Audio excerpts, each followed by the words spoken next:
Hello दोस्तों, आप सभी का IQ एजुकेशन 100 पर हार्दिक स्वागत है। आज हम लेकर आए हैं इतिहास की वीडियो, जिसमें हम आज दिल्ली सल्तनत से संबंधित प्रश्न देखेंगे। और दिल्ली सल्तनत में जो हमारा टॉपिक है गुलाम वंश, इससे संबंधित प्रश्न देखेंगे कि परीक्षाओं में किस तरह से प्रश्न पूछे जाते हैं। और ये सारे प्रश्न बहुत ही इम्पोर्टेंट हैं परीक्षा की दृष्टि से। कई न कई परीक्षाओं में ये सारे प्रश्न पूछे गए हैं। तो चलिए हम पहले प्रश्न से स्टार्ट करते हैं। तो पहला प्रश्न हमारा क्या दिया गया है? पहला प्रश्न हमारा दिया गया है कि गुलाम वंश की स्थापना किसने की थी? कुतुबुद्दीन ऐबक ने, मोहम्मद गौरी ने, इल्तुतमिश ने, बलबन ने। तो गुलाम वंश की जो स्थापना की थी वो की थी कुतुबुद्दीन ऐबक ने। ऑप्शन नंबर फर्स्ट यहाँ पे सही होगा। आगे बस देखते हैं गुलाम वंश की स्थापना कब हुई थी। तो गुलाम वंश की जो स्थापना हुई थी वो हुई थी 1206 ईस्वी में। ऑप्शन नंबर 2 यहाँ पे सही होगा। आगे बस देखते हैं कुतुबुद्दीन ऐबक कहाँ का गवर्नर था। तो जो कुतुबुद्दीन ऐबक था वो दिल्ली का गवर्नर था। ऑप्शन नंबर फर्स्ट यहाँ पे सही होगा। आगे बस देखते हैं कि कुतुब मीनार का निर्माण किसने आरंभ कराया था। तो कुतुब मीनार की जो शुरुआत कराई थी वो कराई थी कुतुबुद्दीन ऐबक ने, लेकिन इसने पूरा नहीं करवा पाया था। उससे पहले इसकी मृत्यु हो गई थी। सल्तनत काल की राजकीय भाषा क्या थी? सल्तनत काल की जो राजकीय भाषा थी वो फारसी थी। ऑप्शन नंबर 3 यहाँ पे सही होगा। लाख बख्श के नाम से कौन जाना जाता था? तो लाख बख्श के नाम से कुतुबुद्दीन ऐबक जाना जाता था, क्योंकि ये लाखों में दान करता था और दान करने के कारण ही इसको लाख बख्श के नाम से जाना जाता था। इतना याद रखिएगा। आगे बस देखते हैं कुतुबुद्दीन ऐबक का राज्याभिषेक कहाँ हुआ था। तो कुतुबुद्दीन ऐबक का जो राज्याभिषेक हुआ था वो लाहौर में हुआ था। ऑप्शन नंबर फर्स्ट यहाँ पे सही होगा। आगे प्रश्न, कुतुबुद्दीन ऐबक की मृत्यु कब हुई थी? तो कुतुबुद्दीन ऐबक की जो मृत्यु हुई थी वो 1210 ईस्वी में हुई थी। और ये लाहौर में चौगान खेल रहा था, यानी कि पोलो खेल रहा था। पोलो खेलते समय इसकी मृत्यु हो गई थी, इतना याद रखिएगा। तो जो इसकी मृत्यु हुई थी वो हुई थी 1210 ईस्वी में। आगे प्रश्न देखते हैं, कुतुबुद्दीन ऐबक को कहाँ दफनाया गया था? तो लाहौर में इसकी मृत्यु हुई थी, तो लाहौर में ही इसको दफनाया गया था। जो ऑप्शन नंबर 2 यहाँ पे सही होगा। आगे प्रश्न देखते हैं कि किसे कुरान खां कहा जाता है। तो कुरान खां इसे ही कहा जाता है, कुतुबुद्दीन ऐबक को। ऑप्शन नंबर 4 यहाँ पे सही होगा। आगे देखते हैं कि किसे हातिम द्वितीय की संज्ञा दी गई थी। तो हातिम द्वितीय की संज्ञा ऐसे दी गई थी कुतुबुद्दीन ऐबक को। ऑप्शन नंबर फर्स्ट यहाँ पे सही होगा। आगे, गुलाम वंश का वास्तविक संस्थापक किसे माना जाता है? तो अभी हमने पहले प्रश्न देखा था कि गुलाम वंश का संस्थापक कौन है, या गुलाम वंश की स्थापना किसने की थी। तो वो की थी कुतुबुद्दीन ऐबक ने। मगर यहाँ पूछा है कि गुलाम वंश का वास्तविक संस्थापक किसे माना जाता है। तो गुलाम वंश का जो वास्तविक संस्थापक माना जाता है वो माना जाता है इल्तुतमिश को। ऑप्शन नंबर 4 यहाँ पे सही होगा। कुतुब मीनार का निर्माण किसने पूरा कराया था? तो जो निर्माण पूरा कराया था वो कराया था इल्तुतमिश ने। ऑप्शन नंबर फर्स्ट यहाँ पे सही होगा। आगे बस देखते हैं कि आराम शाह किसका पुत्र था। तो आराम शाह इसी का पुत्र था, कुतुबुद्दीन ऐबक का। ऑप्शन नंबर फर्स्ट यहाँ पे सही होगा। आगे, आराम शाह की हत्या किसने की थी? तो आराम शाह की हत्या की थी इल्तुतमिश ने। ऑप्शन नंबर 3 यहाँ पे सही होगा। यहाँ पे कुतुबुद्दीन ऐबक के बाद जो इसका पुत्र था आराम शाह, वो लगभग 8 महीने ही शासन कर पाया था। और 8 महीने बाद इसने इल्तुतमिश ने आराम शाह की हत्या कर दी। और जो इल्तुतमिश था ये कुतुबुद्दीन ऐबक का गुलाम था, इतना याद रखिएगा। आगे प्रश्न देखते हैं कि इल्तुतमिश कुतुबुद्दीन ऐबक का कौन था। तो इल्तुतमिश जो था वो कुतुबुद्दीन ऐबक का गुलाम था। ऑप्शन नंबर फर्स्ट यहाँ पे सही होगा। आगे है कि इल्तुतमिश कब दिल्ली गद्दी पर बैठा था। तो इल्तुतमिश जो बैठा था वो 1210 ईस्वी में दिल्ली की गद्दी पर बैठा था। आगे देखते हैं कि दल चालीसा का गठन किसने किया था। दल चालीसा का गठन किया था इल्तुतमिश ने। ऑप्शन 4 यहाँ पे सही होगा। कि सर्वप्रथम शुद्ध अरबी सिक्का किसने चलाया था। तो सर्वप्रथम जो शुद्ध अरबी सिक्का चलवाया था वो चलवाया था इल्तुतमिश ने। यहाँ पर थोड़ा टाइपिंग मिस्टेक है, यहाँ पर इल्तुतमिश है, इल्तुतमिश। तो जो सर्वप्रथम शुद्ध अरबी सिक्का चलवाया था वो इल्तुतमिश ने चलवाया था। आगे बस देखते हैं कि इक्ता प्रथा किसने चलाई थी। तो इक्ता प्रथा भी चलाई थी इल्तुतमिश ने। तो यहाँ पे जो ऑप्शन होगा ऑप्शन नंबर 3 यहाँ पे सही होगा। आगे देखते हैं कि अजमेर की मस्जिद किसने बनवाई थी। तो जो अजमेर की मस्जिद बनवाई थी वो इल्तुतमिश ने बनवाई थी। बहुत सारे प्रश्न हैं इल्तुतमिश से कि भारत में पहला मकबरा निर्मित कराने का श्रेय किसे है। तो भारत में पहला मकबरा निर्मित कराने का जो श्रेय है वो है इल्तुतमिश को। ऑप्शन फर्स्ट सही होगा। आगे देखते हैं मंगोलों के प्रथम आक्रमण से भारत को किसने बचाया था।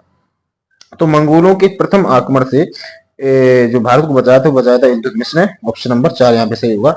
और एक बात उसमें याद रखिएगा कि जब मंगोल आक्रमण हुआ था उसमें जो बलबन का एक बड़ा पुत्र था, और बलबन का जो बड़ा पुत्र उस मंगोल आक्रमण में मारा गया, और उसी के सदमे में बलबन की भी मृत्यु हुई थी। आगे बस देखेंगे, चलिए, कि इल्तुतमिश की पुत्री का क्या नाम है। इल्तुतमिश की जो पुत्री का नाम था वो रजिया सुल्तान है। आगे देखते हैं कि इल्तुतमिश की मृत्यु कब हुई थी।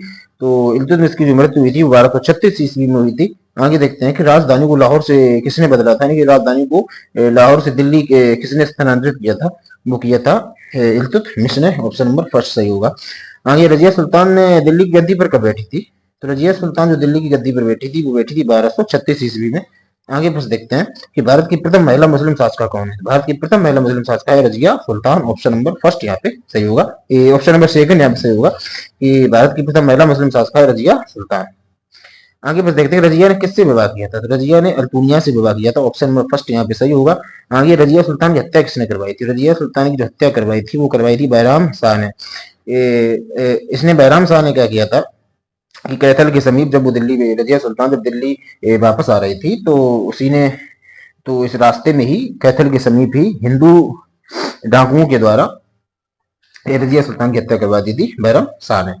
आगे बस देखते हैं कि बैरम शाह की हत्या किसने की थी। तो बैरम शाह की जो हत्या की थी किसने की थी? यहाँ पर हमारे पास चार ऑप्शन है कि नसीरुद्दीन बलबन, कैकूबाद और दिल्ली के तुर्क सरदारों ने। तो जो बैरम शाह की हत्या की थी वो की थी दिल्ली के तुर्क सरदारों। ऑप्शन नंबर 4 यहाँ पे सही होगा। आगे है कि बैरम शाह का उत्तराधिकारी कौन था? तो बैरम शाह का जो उत्तराधिकारी था वो था अलाउद्दीन मसूद शाह। इसका पूरा नाम था Alauddin Masud Shah. Option number first यहाँ पे सही होगा। आगे देखते हैं कि इल्तुतमिश ने बलबन को किस विजय के उपरांत खरीदा था। तो इल्तुतमिश ने बलबन को ग्वालियर विजय के उपरांत खरीदा था। जो ग्वालियर पर विजय प्राप्त की थी इल्तुतमिश ने और इसके बाद ही बलबन को खरीदा था इल्तुतमिश ने। ऑप्शन नंबर थर्ड यहाँ पे सही होगा। आगे कि रजिया के शासनकाल में बलबन किस पद पर था? तो रजिया के शासनकाल में जो बलबन था वो अमीर शिकार के पद पर था। आगे प्रश्न देखते हैं कि बलबन ने अपनी पुत्री की शादी किससे की थी। तो बलबन ने जो अपनी पुत्री की जो शादी की थी वो की थी नसीरुद्दीन से। तो यहाँ पर ऑप्शन फर्स्ट सही होगा।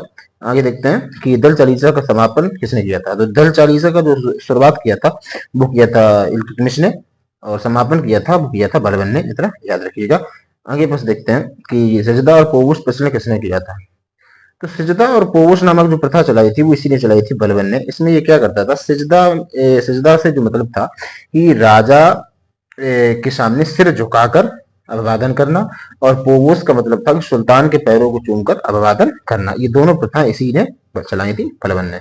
आगे देखें कि लौह एवं रक्त की नीति किसने अपनाई थी। लौह एवं रक्त की जो नीति अपनाई थी वो अपनाई थी बलबन ने। ऑप्शन नंबर 4 यहाँ पे सही होगा। कि कौन शासक दिन में 5 बार नमाज पढ़ता था। तो यही था बलबन, जो दिन में 5 बार नमाज पढ़ता था। आगे प्रश्न देखते हैं कि मेवाड़ियों के विद्रोह का दमन किसने किया था। मेवाड़ियों के जो विद्रोह का दमन किया था वो किया था बलबन ने। ऑप्शन नंबर फर्स्ट यहाँ पे सही होगा। आगे देखते हैं कि शक्कों पर खलीफा का नाम किसने अंकित कराया था। शक्कों पर खलीफा का नाम जो अंकित कराया था वो कराया था बलबन ने। ऑप्शन नंबर 4 यहाँ पे सही होगा। आगे देखते हैं किस आक्रमण के समय बलबन की मृत्यु हुई थी। तो मंगोल आक्रमण के समय बलबन की मृत्यु हुई थी। अभी थोड़ी देर पहले मैंने बताया था आपको कि जब मंगोल आक्रमण हुआ जो उसका बड़ा पुत्र था महमूद, तो मंगोल आक्रमण के दौरान इसके बड़े पुत्र महमूद की मृत्यु हो गई और अपने पुत्र की मृत्यु के सदमे में ही बलबन की मृत्यु हो गई। इतना याद रखिए। आगे देखते हैं कि बलबन कब दिल्ली की गद्दी पर बैठा था। जो बलबन बैठा था वो 1265 ईस्वी में दिल्ली की गद्दी पर बैठा था। आगे देखते हैं कि बलबन के बाद कौन दिल्ली की गद्दी पर बैठा। तो बलबन के बाद दिल्ली की गद्दी पर बैठा था कैकूबाद। तो बलबन के बाद दिल्ली की गद्दी पर कैकूबाद बैठा, यानी कि बलबन के उत्तराधिकारी के रूप में जो कैकूबाद था वो दिल्ली की गद्दी पर बैठा था और ये लोगों बैठा था 1287 ईस्वी में। आगे प्रश्न देखते हैं कि कैकूबाद कैसे मरा था। बीमारी से, युद्ध में, या भूख से, या लकवा से। जो कैकूबाद मरा था वो मरा था लकवा से। ऑप्शन नंबर 4 यहाँ पे सही होगा। और आज का लास्ट प्रश्न हमारा है कि गुलाम वंश का अंतिम शासक कौन था। जो गुलाम वंश का जो अंतिम शासक था वो था शमसुद्दीन क्यूमर्स, यानी कि ऑप्शन नंबर 3 यहाँ पे सही हो गया। तो इस प्रकार से हमने दिल्ली सल्तनत से संबंधित इतिहास में काफी प्रश्न देखे हैं जो परीक्षा की दृष्टि से बेहद इंपॉर्टेंट हैं। और यदि आप सभी को हमारी वीडियो पसंद आई हो तो हमारी वीडियो को लाइक करें, शेयर करें और यदि अभी तक आपने हमारा चैनल सब्सक्राइब नहीं किया है तो हमारे चैनल को जरूर सब्सक्राइब करें। और यदि आप सभी ने पहले की वीडियो हमारी नहीं देखी है तो डिस्क्रिप्शन में पहले की वीडियो का लिंक दिया गया है। उन वीडियो को आप जरूर देखें, परीक्षा की दृष्टि से बहुत ही इंपॉर्टेंट है, आवश्यक है। आप सभी का धन्यवाद।